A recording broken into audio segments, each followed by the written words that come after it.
दिमाग से निकाल कर अपने पाँव के नीचे रौंदते हुए वो मिस्टर गांधी अपने मोबाइल के मेज पर रखे उसी कागज और कलम के इस्तेमाल से चंद जुमले लिखकर कयामत तक के दुनिया के तमाम लोगों की आंखें खोल देने के लिए अपना एक शानदार स्टेटमेंट देते हुए कहता है, my faith is that the progress of Islam does not depended on the use.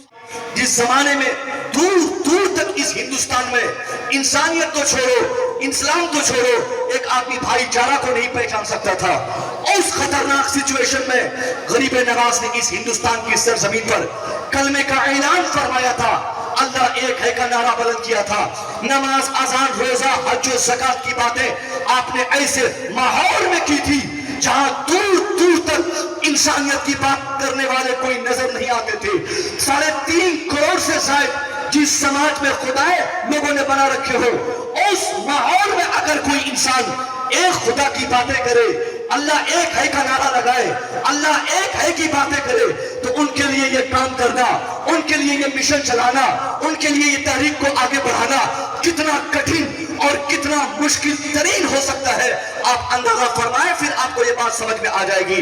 आज हमारी मस्जिद का इमाम साहब 40 साल भी अगर एक मस्जिद में नमाज पढ़ाए, 40 साल के बाद जब वो मस्जिद को अलविदा कहे या वो नमाज पढ़ा ना पाए या उनकी सकत थोड़ी कमजोर हो जाए, जब वो मस्जिद के मंबरान को अलविदा करके अपना घर जाए, उनका रास्ता रोक कर आप अगर पूछ ले उनसे कि जनाबे वाला 40 साल तक आपने इसी मस्जिद के मसल्ले इमामत पर आपने इमामत फरमाई, 40 साल तक इसी मेंबर से आपने खिताब लोगों के बीच किया, 40 साल तक आपने इस माशरे में यहाँ की हर छोटी बड़ी महफिलों से दीनी बातें लोगों तक आपने फरमाई।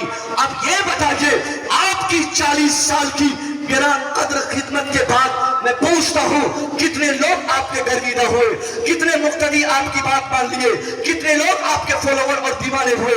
एक इमाम साहब जब गिनती कराना शुरू करेगा, मेरा चैलेंज और दावा है, चाहे इस वक्त का कोई भी इमाम हो, इमाम चाहे हमारी मस्जिद का होगा, इमाम चाहे वो इमाम बुखारी दिल्ली की मस्जिद का हो, कोई दावे से नहीं कह सकता कि 1000-2000 लोगों को मैं अपना गर्विदा बनाऊंगा। 2-4-5 गिनाते गिनाते फौरन उसकी गिनती खत्म हो जाएगी और वो जवाब दे देंगे कि जनाबे वाला इससे ज्यादा लोगों को मैं गर्विदा नहीं कर सका। मगर तारीख हिंदुस्तान ही नहीं बल्कि तारीख दुनिया हमें यह बताती है, इस हिंदुस्तान में एक ऐसा कलंदर तशरीफ लाया जिसने बगैर किसी हथियार के, बगैर किसी आले के, बगैर किसी तलवार और बम से, बगैर किसी असलहे के जब उसने तबलीग शुरू की, जब उसने इस्लाम का प्रचार शुरू किया, अल्लाह एक है की बातें शुरू कर दी, तो अब आपका प्रचार का ऐसा शानदार असर इस हिंदुस्तान में देखने को मिला। 1-2 की तादाद नहीं, 1-2 हजार की तादाद नहीं, 5-10 हजार की तादाद नहीं, 1-2 लाख की तादाद नहीं, लोगों ने बताया है, हमने पढ़ा है साहब, तकरीबन 1 करोड़ की तादाद में लोग ऐसे दीवाने हो गए जो न सिर्फ इस्लाम का कलमा पढ़े थे बल्कि इस्लाम का कलमा पढ़कर वो 1 करोड़ लोग न सिर्फ मुसलमान हुए बल्कि गरीब नवाज के दीवाने नजर आने लगे। या रसूल अल्लाह, या अली जिंदाबाद जिंदाबाद। बात समझ में आ रही है? एक आदमी के ऊपर कितना प्रेशर पड़ता है जब वो एजेंट होता है कोई किसी कंपनी का, उसको कहता आप उसको जोड़िए, आप उसको जोड़िए, आप उसको जोड़िए। जिंदगी भर कोई भी कंपनी और उसके तमाम सिस्टम, तमाम आलाकार मिलकर भी पूरी जिंदगी मेहनत करे तो 2-4-10 हजार लोगों को अपना गर्विदा कर पाता है, मगर तनहा गरीब नवाज ने आखिर वो कौन सा हथियार का आपने इस्तेमाल किया था? आज का जमाना तो साहब यह है कि किसी को बिजली के खंभे में बांध कर पीटा जाता है, उनको मखसूस नारे लगाने पर मजबूर किया जाता है, मगर वो जमाना गरीब नवाज का था। आपके पास हथियार तो दूर की बात है, कोई तारीख लिखने वाला, तारीख बयान करने वाला, तारीख कोई ये तो साबित कर दे कि गरीब नवाज ने किसी दुश्मन को एक गाली के लफ्ज भी कहा होगा। नहीं साहब, मोहब्बत भरी बातें आपने फरमाई। ऐसा कोऑपरेटिव माहौल में आपने इंसानियत का, इस्लाम का, मानवता का ऐसा शानदार आपने संदेश अपनी जिंदगी से दिया कि आज भी तारीख हिंद का एक एक वर्ग ये गवाही देने पर मजबूर है कि हिंदुस्तान चाहे इस 850 साल के भीतर न जाने कितने कितने बादशाहों ने इसमें हुकूमत की, कितने वंशज यहाँ पर आए, कौन कौन राजा, कौन कौन बादशाह, किसके पास 1000, किसी के पास 1000 घोड़े, किसी के पास 10,000 अफराद, किसी के पास बम, किसी के पास ताकत, किसी के पास असलहे। मगर इस हिंदुस्तान में हजारों लोगों की शासन हो गई, मगर आज तक कोई भी कारगर साबित न हो सका। मगर एक मर्द कलंदर जिनकी हुकूमत 800 साल पहले इस हिंदुस्तान में फकीराना और तसव्वुफ के माहौल में कायम हुई थी, 800 साल हो गए, आज भी उसी शहंशाह की हुकूमत इस हिंदुस्तान में है। बहुत खूब। एक डॉक्यूमेंट्री पढ़ रहा था, बहुत मुझे हैरत हुई पढ़ने के बाद साहब। उसके बाद उसने कहा जब यहाँ हिंदुस्तान देखने आया था, घूमने आया था सैयाह, पूरा हिंदुस्तान घूमने के बाद वापस जब अपना मुल्क गया तो लोगों ने उससे पूछा कि तुम हिंदुस्तान में क्या क्या देखे, हिंदुस्तान में तुमको कौन कौन सी चीज अच्छी लगी। उसने कहा कि मैं हिंदुस्तान की जितनी जो भी टूरिस्ट पैलेस थे, मैं हर एक जगह घूमने की कोशिश किया। मैं लाल किला गया, मैं ताजमहल गया, मैं रेड फोर्ट गया, मैं क्या बोलते लोटस टेम्पल गया, मैं कश्मीर से कन्याकुमारी तक जो जो तारीखी इमारत है, तारीखी जगह है, हर जगह मैं घूमने की कोशिश किया। मगर इसी बीच मैं अजमेर भी गया था, मुझे कहीं कोई ताज्जुब खेस मुझे कोई भी इमारत न लगी। मगर अजमेर शरीफ जब मैं पहुंचा, अजमेर का एक मामला, एक माजरा देखने के बाद मैं आज भी कंफ्यूज्ड हूं कि ऐसा कैसे हो गया। उस अंग्रेज का कहना था अपने लोगों से कि मैं अजमेर शरीफ में एक ऐसी चीज और ऐसा घटना मैंने देखा कि वहां अजमेर में मांगने वाले हजारों की तादाद में घूम रहे हैं और मांग ऐसे से रहे हैं जिनके इंतकाल किए तकरीबन 800 साल हो गए हैं और वो इंतकाल किया हुआ इंसान मिट्टी के अंदर मदफून है, उनसे जिंदा मांग रहा है। इसे देखकर मुझे ऐसा लगा कि जरूर वो शख्स जो कब्र में लेटा हुआ है वो वहां जिंदा है, तभी तो ये हजारों की तादाद में लोग उनसे मांग रहे हैं। आप बताइए, एक अंग्रेज जब गरीब नवाज के मज़ार पे जाता है वो अपने एतबार से रिसर्च करता है, क्योंकि अंग्रेज जल्दी किसी चीज को मानता नहीं है। एक साहब कह रहे थे कि एक बार अंग्रेज हिंदुस्तान आया तो देख के ये जिलेबी देखने के बाद बहुत ज्यादा कंफ्यूज रहा कि हिंदुस्तान के लोग तो साइंस में मुझसे भी ज्यादा आगे हैं। अपने दोस्तों से कहा कि हम लोग तो बम बनाते हैं, हथियार बनाते हैं, चांद पर जाते हैं, वहाँ सूरज की रोशनी कैप्चर करके यहाँ एनर्जी हासिल करते हैं, मगर हमसे भी बड़ा साइंस इस हिंदुस्तानियों का है। कहा वो कौन सा? कहा कि हम रास्ता तलाश कर रहे हैं कि इस जिलेबी में इस हिंदुस्तानियों ने रस किधर से डाला है। वो बहुत रिसर्च करने लगा कि आखिर रस इसके अंदर किधर से घुसा है, रास्ता कहाँ दिखाई दे रहा है। तो अंग्रेज चूंकि किसी भी चीज पर बहुत दिमाग लगाता है, उसने कहा कि ये शख्स इनके इंतकाल किए हुए सालों गुजर गए, मगर फिर भी इनके पास आकर जिंदा मांग रहे हैं। ये मांगना उनको इस कदर उसको ताज्जुब में पढ़ाया कि वो अपने लोगों से कहा कि वो इंतकाल करने वाला वो साहिबे कब्र कोई मामूली शख्स नहीं लगता है, जरूर उसमें वो अथोराइज्ड होगी, वो अथॉरिटी होगी, वो ताकत होगी जिसकी बुनियाद पर हजारों लाखों की तादाद में लोग, कोई बेटा, कोई बेटी, कोई नौकरी, कोई दीन, कोई दुनिया, कोई आखिरत की भलाई, सब मांगने वाले कतार में खड़े हैं और मांग रहे हैं। ये अलग मैटर है। मैं कहना चाहूंगा आखिर गरीब नवाज ने वो कौन सा हथियार दिखाया था? बगैर पावर दिखाए साहब। आज इस जमाने में हम किसी को मुतासिर करना चाहेंगे 2-4 घंटे के लिए नहीं, अगर आप ताकत दिखाना चाहते हैं, किरदार की ताकत आप दिखाएंगे, 2-4 साल नहीं, जिंदगी भर के लिए वो आदमी आपका दीवाना हो जाएगा।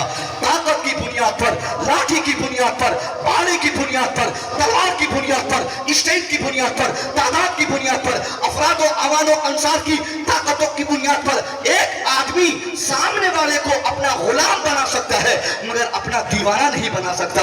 आदमी किसी को गोली के जरिए, किसी को बंदूक के जरिए, किसी को बम के जरिए उससे पैसा, रुपया, गाड़ी छीन सकता है, मगर अगर चाहे वो इंसान कि मैं इसको 100% अपना दीवाना बनाऊं, 100% अपना गर्विदा बनाऊं, 100% मैं अपना खादिम बनाऊं, तो इसके लिए जरूरी ये नहीं कि वो आदमी तलवार का इस्तेमाल करे, वो आदमी भाले का इस्तेमाल करे, वो आदमी हथियार का इस्तेमाल करे। इसके लिए लाजिम और जरूरी यह है कि वो आदमी अपने अखलाक की तलवार का इस्तेमाल करे।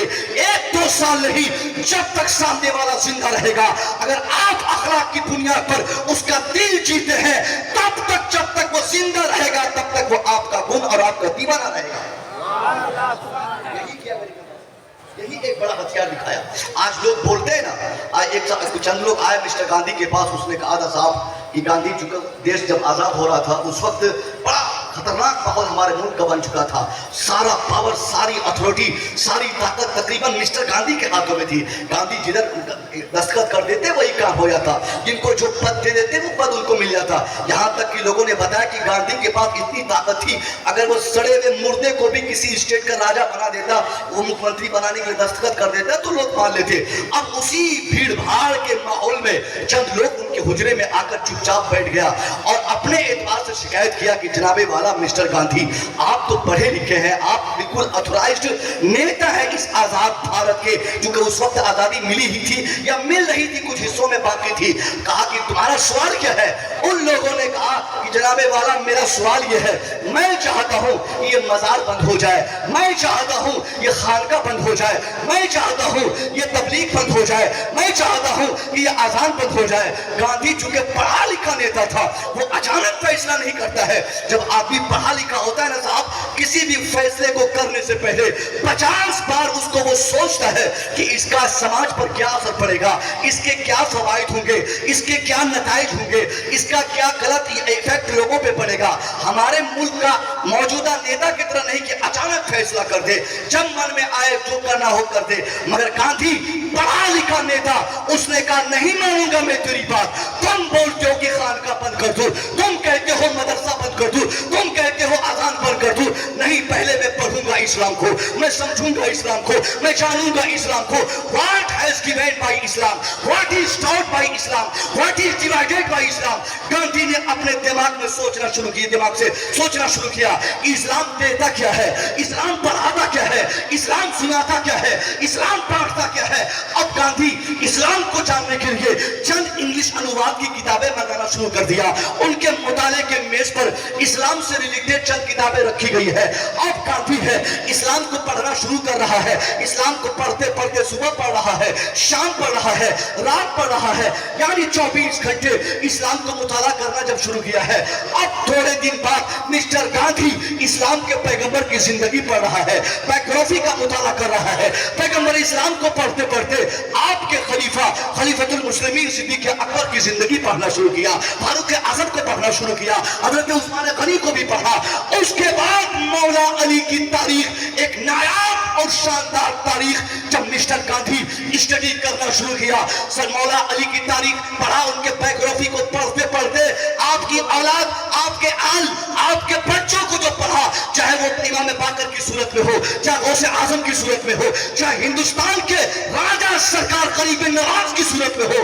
अब गांधी सरकार गरीब नवाज की तारीख पर जब नजर दौड़ाता है, तारीख गरीब नवाज पढ़ते पढ़ते तमाम दुश्मनी को, तमाम नफरतों को, तमाम इख्तिलाफात के जहर को अपने दिमाग से निकाल कर अपने पांव के नीचे रौंदते हुए वो मिस्टर गांधी अपने मुताले के मेज पर रखे उसी कागज और कलम के इस्तेमाल से चंद जुमले लिखकर कयामत तक के दुनिया के तमाम लोगों की आंखें खोल देने के लिए अपना एक शानदार स्टेटमेंट देते हुए कहता है, वो गांधी क्या कहा? वो कहता है, my faith is that the progress of Islam does not depended on the use of sword. यानी गांधी कहता है, ए दुनिया वालों, ये तेरी कटफिक्री है, ये तेरी तंग नजरी है, ये तेरा इख्तिलाफ है, ये तेरी दुश्मनी है, ये तुम इस्लाम से चिढ़ते हो, ये खानका वालों से तेरे दिल में दुश्मनी और जलन है, जिसकी बुनियाद पर तुम्हारा मानना है कि खानका बंद हो, मदरसा बंद हो, मसाजिद बंद हो, आजान बंद हो, नमाज बंद हो, कलमा बंद हो, कुरान की तालीमात पर पाबंदी हो। मगर गांधी कहता है, ए दुनिया वालों, ये तेरी कटफिक्री की बुनियाद पर तूने ये मशवरा दिया था कि इस्लाम तलवार से फैला है, इस्लाम जुल्म फैलाता है, इस्लाम ताकत से फैलता है, इस्लाम खूनरेजियों को प्रमोट करता है, इस्लाम कत्ल और क़िताल को बढ़ावा देता है। मगर गांधी तमाम चीजों को पढ़कर जब अपना कॉन्सेप्ट दुनिया के सामने देना शुरू किया है, वो कहता है, my faith is that the progress of Islam does not depend on the use of sword। वो कहा, एक دنیا والوں میرا وشواس ہے, میرا یقین اس پر ہے, یقین کامل ہے کہ اسلام کی ترقی جو روز بروز ہو رہی ہے, اسلام کی ترقی جو آگ ہوتی آ رہی ہے, اسلام جو آگے بڑھتا چلا جا رہا ہے, ہر آنے والی صبح اسلام کی, ہر آنے والی شام اسلام کی, ہر آنے والا دوپہر اسلام کا, ہر روز مسلمانوں کا اس لیے شاندار ہو رہا ہے. اس کے پیچھے کوئی تلوار کا دخل عمل نہیں, بھالے کا دخل عمل نہیں, طاقت و اسٹرینتھ اور پاور کا کوئی دخل عمل نہیں. گاندھی اپنا فیصلہ سناتے ہوئے کہتا ہے, but the result is that a supreme sacrifice of the prophet of Islam and Imam Hussein and related of him. وہ کہتا ہے اے دنیا والوں, آج جو اسلام چاروں طرف پھیلتا جا رہا ہے, اس پھیلاؤ کے پیچھے کوئی دوسری وجہ نہیں, کسی دوسرے کی خدمت بعد میں ہوگی. اگر کوئی بڑی وجہ ہے تو صرف اسلام کی ترقی کی بنیاد پر, یہ شاندار تبلیغ کی بنیاد پر, یہ شاندار ترقی کی بنیاد صرف اس بات پر ہے کہ اسلام کے پیغمبر محمد عربی اور آپ کے ماننے والے اور آپ کی اولاد کی خدمت کا نتیجہ ہے جو اسلام یہاں تک پہنچا ہے. نعرہ تکبیر, نعرہ تکبیر, نعرہ رسالت, نعرہ حیدری, حضور مسرور میاں کا دامن, فیضان کلیمی, گلشن کلیمی. اس نے ایک ایسا ذہن دیا, اس نے کہا دنیا والوں, اس ہندوستان کے مسلمانوں پر سب سے بڑی خدمت اگر کسی نے اس ہندوستان میں کی ہے اسلامک سوسائٹی میں, تو وہ کوئی اور نہیں, وہ غریب نواز معین الدین چشتی سنجری اجمیری کی ذات گرامی ہے. وہ کہتا ہے اگر اسلام طاقت سے پھیلنے والا مذہب ہوتا تو جو اسلام کے پیغمبر محمد عربی صلی اللہ علیہ وسلم غریب نواز معین الدین چشتی کو ہندوستان تبلیغ کے لیے بھیجا تھا, وہ سب سے پہلے معین الدین چشتی کو طاقت دیتا, ان کو 50 لاکھ کی فوج دیتا, ان کو اسلحے پرووائڈ کرتا, ان کو بھالے اور تلوار چلانے والے لوگوں کی طاقت دیتا, اس کے بعد ہندوستان تبلیغ کے لیے بھیجتا. مگر تاریخ یہ کہتی ہے آنے والا غریب نواز, ان کے پاس بھالا نہیں, ان کے پاس ایک آسان موجود ہے. آنے والا غریب نواز معین الدین چشتی سنجری, ان کے پاس کوئی ہتھیار نہیں. ہاں ہتھیار, اگر کسی ہتھیار کا انہوں نے استعمال کیا تھا تو وہ ہتھیار آپ کا کردار تھا, آپ کی زندگی تھی, آپ کا اسلامک طور طریقے پر چلنے کی جو آپ کی ایک مخصوص ادا تھی, وہ ادا کی بنیاد پر آپ نے اسلام کا کی اس طرح سے تبلیغ فرمائی. میں اکثر بتایا کرتا ہوں محفلوں میں کہ ایک پنڈت جی آپ کے پاس کئی دن پیدل چلنے کے بعد اس نے سپاری لے رکھا تھا. سپاری سمجھتے ہیں نا, آج شاید یہ ہمارے چھوٹے چھوٹے بچے نئے دور کے, ان کو نہیں معلوم کہ سپاری کس کو بولتے ہیں. اس زمانے میں کسی کا مرڈر کرنے کے لیے دھڑلے سے ایک دوسرے کو سپاری دیا کرتے تھے, یعنی پیسہ ایڈوانس دینا کہ سامنے والے کا سر چاہیے, ان کا ہاتھ چاہیے, ان کا پاؤں چاہیے, ان کی ٹنگڑی چاہیے, ان کا یہ چاہیے وہ چاہیے, اسی کو سپاری لوگ کہتے تھے. سپاری دیا ایک پنڈت جی نے. اب وہ سپاری ملنے کے بعد وہ پورا دیش گھومنے لگا, کہاں ملے گا وہ فقیر جن کا میں سر اتار دوں, کہاں ملے گا وہ فقیر جن کا میں ہاتھ کاٹ لوں. کئی دن تک پیدل چل کر جب تھک گیا ہے, غریب نواز کی بارگاہ میں جب پہنچا ہے, کسی نے کہا کہ یہی مکان میں رہتے ہیں, اندر میں تشریف فرما ہے غریب نواز. ادھر دروازے سے کھٹ کی آواز سنتے ہی آپ نے دروازہ کھولا, دیکھا ایک صاحب تلوار چھپائے وہ آئے ہوئے ہیں اور پسینہ پسینہ ہے. سفر میں زیادہ چلنے کی بنیاد پر سفر کے تکان کے آثار اس آنے والے شخص کے چہرے پر نمایاں تھا. آپ دیکھ کے سمجھ گئے کہ یہ بیچارہ بہت پریشان ہے, بہت تھکا ہوا ہے. پنڈت جی کو آپ نے کہا جناب والا بیٹھ جائیے, بیٹھنے کو کہا. پانی دیا تاکہ چہرہ صاف کر لے, پانی دیا تاکہ پانی پی لے, ناشتہ پیش کیا تاکہ کچھ کھا پی لے. اب یہ پانی ناشتہ لگا کر غریب نواز نماز ادا کرنے چلے گئے. نماز پڑھ کے جب آپ مسلح رکھ کے آتے ہیں آنے والے مہمان کی خیریت پوچھنے کہ آپ کہاں سے آئے ہیں, آنے کا مقصد کیا ہے, کیوں آپ آئے ہیں, کیوں پسینہ پسینہ ہے, کیوں گھبرائے ہوئے ہیں, کیوں گھبراہٹ کے آثار آپ کے چہرے پہ جھلک رہے ہیں. غریب نواز نماز پڑھ کے اس آنے والے ویکتی سے آپ نے پوچھا ہے جناب والا پسینے کیوں چھوٹ رہے ہیں آپ کے, کیوں آپ گھبرا گئے ہیں, آنے کا مقصد کیا ہے. وہ آنے والا شخص کہتا ہے حضور گستاخی معاف ہو, میں نے جس نیت سے آپ کے لیے سپاری لی تھی میں غلط تھا, غلط ارادے سے میں یہاں آیا تھا. اب میں سمجھ گیا سرکار آپ غلط نہیں ہیں, اپنا دامن پہ بڑھائیے, کلمہ پڑھا کر مسلمان بنا کر خادم بنا لیجیے. تلوار رکھا ہے, اب 3 4 दिन से कोई किसी को मर्डर करने के लिए जब तलाशेगा, वो आदमी को मिलते ही तो सबसे पहले तो भांजेगा तलवार कि पहले खत्म कर, दोबारा कहीं चला जाएगा, ये बाद में कोई बात पूछूंगा। लेकिन किरदार गरीब नवाज को देखने के बाद उसकी सारी दुश्मनी, सारी हेकड़ी, सारे इख्तलाफात, सारे झगड़े झंझट सब ध्वस्त हो गए, काफूर हो गए। उसने कहा हुजूर कलमा पढ़ाइए, पहले खादिम बनाइए, फिर मैं अपना इरादा बताऊं। कौन सा किरदार था? ये किरदार इंसानियत का था, ये किरदार मानवता का था, ये किरदार ह्यूमैनिटी का था। ह्यूमैनिटी पर आज भी मुसलमान 100% अमल कर ले साहब, तो मैं दावे से कह सकता हूँ आज ये जमाना इर्तिदाल का जमाना है। हर आने वाली शाम और सुबह हमारे बच्चों के ईमान और अकीदे को छीनने के लिए जो माहौल क्रिएट हो रहा है, ये ऐसा माहौल है, ये इसलिए हो रहा है कि आज हम अपने बुजुर्गों के किरदार पे अमल नहीं करते हैं। आज के लोग साहब इतने मुतशद्दिद हैं। मैं 2 दिन पहले एक महफिल में मैं अपने उधर कहा था कि आज अपने अलावा एक आदमी दूसरे को हक ही नहीं मानता। ये भी गलती है ना, अपने अलावा किसी को हक ही नहीं समझता है। एक डॉक्टर अपने को सबसे बड़ा डॉक्टर, एक मौलवी अपने को सबसे बड़ा मौलवी, उसके अलावा दूसरे मौलवियों को तो हेठ समझता है।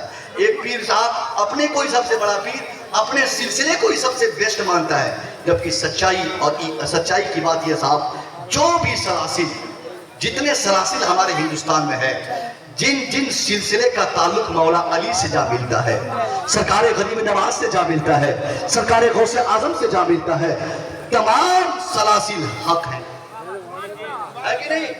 100% बोलिए, हक है ना? इस पर आप लोग, चुके हम लोग जिस जमाने से गुजर रहे हैं ना साहब, इस जमाने में शिद्दत ज्यादा है हमारे दिमाग में, हमारे सोचने की ताकत बिल्कुल खत्म सी होने लगी है।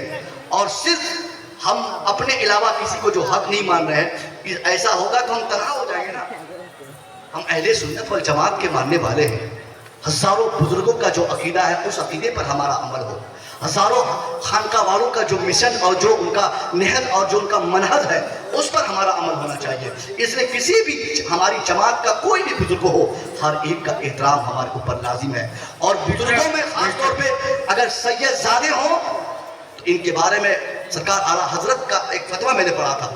आप फरमाते हैं कि सैयदजादे जब तक हद कुफ्र तक ना पहुंच जाए, चाहे गुनाह कबीरा कर ही क्यों न ले, फिर भी उनका एहतराम हम पर लाजिम और जरूरी होता है। मगर यहाँ साहब इस जमाने में लोगों ने क्या क्या कर रखा है, ये अलग टॉपिक है। इंशाल्लाह किसी महफिल में कहीं आप सुन लीजिएगा, या नेट के जरिए ये कलीमी नेटवर्क, कौन सा नेटवर्क यहाँ पे है, वो हमारे बाबू, उनको मैं पहचान रहा हूँ, ये सारे नेटवर्क वाले के जरिए आप सुनते रहते हैं और सुन लेंगे। मगर मैं जो कहना चाह रहा हूँ वो किरदार बनाने के लिए गरीब नवाज ने जो किरदार मतलब इंसानियत का जो एक बेस्ट वैल्यू आपने दिया था, उसी वैल्यू को हमने खोया है। आज हमारे अंदर से कॉपरेशन की जो भावना है, कहाँ बाबू, सिट्टू बाबू कहाँ गए? ये सिट्टू इतना हमको फोन करता है ना, कभी कभी मेरा मन करता है कि मैं कार से यहाँ आऊं और इसको उठाकर मैं अपने घर ही लेके चला जाऊं, ताकि बार बार फोन नहीं करेगा। परसों रात में 5 बार फोन किया, और इनके फोन करने का टाइम भी नहीं रहता है, ये कभी भी खैरियत पूछ लेता है। हम लोग स्टेज पे होते हैं, फिर भी हजरत कैसे हैं, हजरत आप नाराज हैं क्या? ये उनकी मोहब्बत है, बड़ा अच्छा दीवाना है, ये सारे उलमा की इज्जत करता है। हम सब उलमा की इज्जत करते हैं, दुआ करते हैं मौला तआला इस पूरे इलाके के मुसलमानों को उलमा की इज्जत की तौफीक अता फरमाए, कहीं आमीन। मैं ये कह रहा था साहब, गरीब नवाज ने जो किरदार पेश किया था, उस किरदार पर अगर आज हमारा अमल हो जाए, 100% मैं दावे से कह सकता हूँ हमारे बच्चों का ईमान छीनना तो दूर की बात है, गैरों के बच्चे दौड़ के आज भी आकर कलमा पढ़ते नजर आएंगे। वो कौन सा किरदार? वो किरदार आपके समाज का। मैंने पिछली बार शायद इसी मोहतरम स्टेज से मैंने कहा था, उसको मैं आज साफ कर दूं। गरीब नवाज की बारगाह में आपके अजमेर का खादिम नहीं, बल्कि गैर खादिम की बात नहीं कर रहा हूँ, गैर मुस्लिम की बात कर रहा हूँ। आज गैर मुस्लिम, हम मौलवी साहब लोगों के पास आते हैं तो हम लोग नफरत कर लेते हैं। सुनिए, गैर मुस्लिम अगर आपका पड़ोसी है, गैर मुस्लिम अगर आपका पड़ोसी है, तो उनका भी बहैसियत इंसान एहतराम आप पर वाजिब है। अरे बोलिए सुभान अल्लाह। ऐसा थोड़ी है कि अगर आप चाहते हैं कि आप इस्लाम की तबलीग करें तो अपने किरदार से उन तक इस्लाम पहुंचाएं। अगर वो इस्लाम नहीं मान रहा है तो ये नहीं कि आप लाठी से उसको पीटना शुरू कर देंगे। इस्लाम का ये पैगाम नहीं है। इस्लाम कहता है कि तुम दीनी मामलात में किसी पर अपना दबाव मत बनाओ, अपना प्रेशर मत डालो। जब तक सामने वाला तुमको देखकर, समझकर, जानकर अच्छे तरह फिट न हो जाए तब तक उनके ऊपर कोई प्रेशर न हो। इस्लाम का प्रेशर गैर मुस्लिमों के लिए नहीं है, इस्लाम का प्रेशर मुसलमानों के लिए है। जब कोई कलमा पढ़ लेता है तब उसके ऊपर इस्लाम का प्रेशर पड़ता है कि तुम वो नमाज भी पढ़ो, तब इस्लाम का प्रेशर होता है कि तुम हज भी करो, तब उस पर इस्लाम का दबाव होता है कि तुम रोजा भी रखो, तुम सच भी बोलो, तुम शराब मत पियो। तो ये तमाम चीजें ईमान लाने के बाद, ईमान जब तक नहीं लाया है, आपकी हमारी जिम्मेदारी है सामने वाले की इज्जत करें और एक ऐसा तरीका निकाले इस्लाम समझाने का जो तरीका हमारे बुजुर्गों ने सिखाया था, जो तरीका गरीब नवाज ने सिखाया था। गरीब नवाज का तरीका कौन सा था? कभी हमने जाना आपकी बारगाह में एक गैर मुस्लिम नमाज असर से थोड़ा पहले आया, कांपता हुआ आते हुए कहता है, हुजूर मेरे पास 5 बीघा जमीन थी, 5-7 बीघा जमीन में ये जोतता था, उसी में हल चलाता था, उसी के उपजाऊ से मैं अपना घर बार चलाया करता था। हुजूर देखिए ना, इस वक्त का जो बादशाह है, बादशाह अल्तमश, वो आपके खलीफा ख्वाजा कुतुबुद्दीन बख्तियार काकी का मुरीदो खलीफा है। मेरी तमन्ना है, मैं एक इरादे से आया हूँ कि मैं चाहता हूँ कि आप अपने खलीफा से कह दें कि वो अपने खलीफा को कहें, यानी आप अपने मुरीद को खबर करें कि वो अपने मुरीद को यानी बादशाह को खबर करके बोल दें कि मेरी जमीन छोड़ दे, मेरी जमीन मुझे वापस कर दे। गरीब नवाज ने कहा ठीक है, तुम्हारा काम होगा, मुझे नमाज असर पढ़ने दो।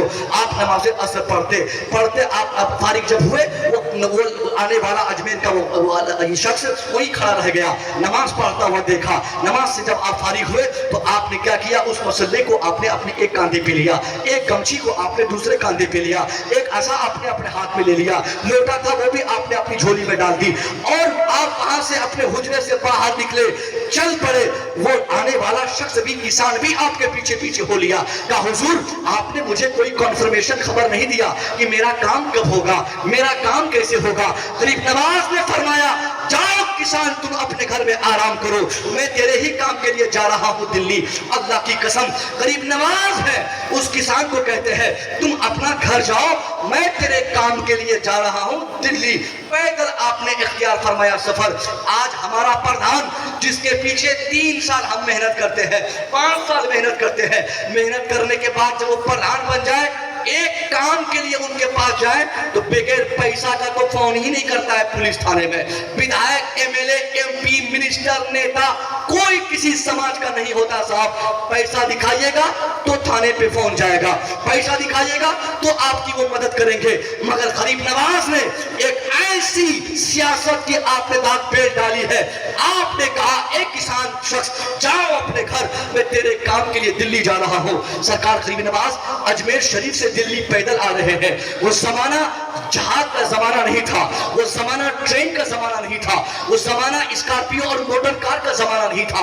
पथरीले रास्तों से, आप जंगलात से, आप पत्थरों के सहारे चलते चलते आप जब दिल्ली पहुंचे हैं, इधर दिल्ली में आपकी आमद की खबर बादशाह के दरबार में जब पहुंची है, पूरे दरबार को सजाया गया, पूरे महल को सजाया गया, एक वालिहाना इस्तेकबाल के लिए बादशाह तैयार था। सरकार गरीब नवाज जब वहां पहुंचे हैं, बादशाह अल्तमश हाथ जोड़ के खड़ा हो गया, कहा हुजूर ये मेरी सल्तनत की तख्त है, इस पर आप बैठ जाए ताकि मैं समझूंगा कि अल्लाह ने इसे कबूल फरमा लिया। तारीख बताती है वो सूफी कलंदर शख्स जो अजमेर से